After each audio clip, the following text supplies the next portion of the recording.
Welcome back to our channel. In today's video, we have an amazing tutorial for you.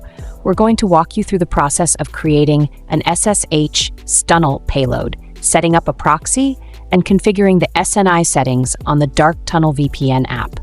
This method ensures that you have a highly secure and private web connection, perfect for browsing without worries.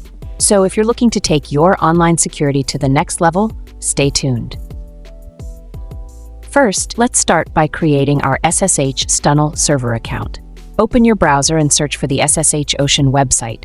In the search results, click on the official link to navigate to their homepage. Once you're on the SSHOcean homepage, locate the menu button at the top right corner and click on it to expand the menu list. From the options, click on Services and a new window will pop up. Here, select SSH Stunnel at the top of the SSH server list. A new page with a list of server locations will appear. Choose the location that best suits your needs by clicking on it.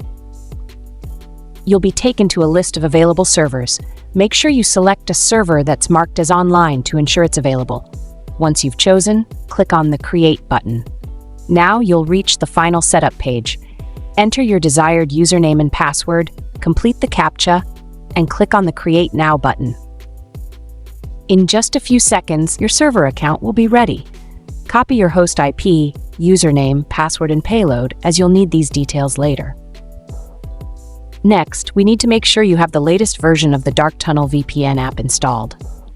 Head over to the Play Store on your device, search for Dark Tunnel, and install it if you haven't already.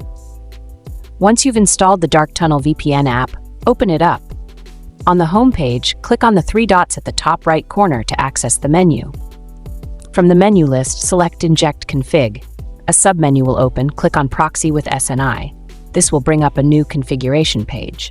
In the local host field, paste the host/IP address you copied earlier. Next, enter the corresponding port, typically 443, for secure SSL connections. Fill in your SSH username and password in the respective fields. In the proxy field, paste the same host you copied, and again use port 443. Paste your SNI server name indication in the given field, followed by your payload details. Once you've entered all the required information, double-check your settings to make sure everything is accurate. If all the details are correct, click the Connect button. And that's it! You've successfully set up a secure web connection using SSH, Stunnel, Payload, Proxy, and SNI settings on Dark Tunnel VPN. There you have it! If you found this tutorial helpful, make sure to hit the like button, share it with others. Thanks for watching, and see you in the next video.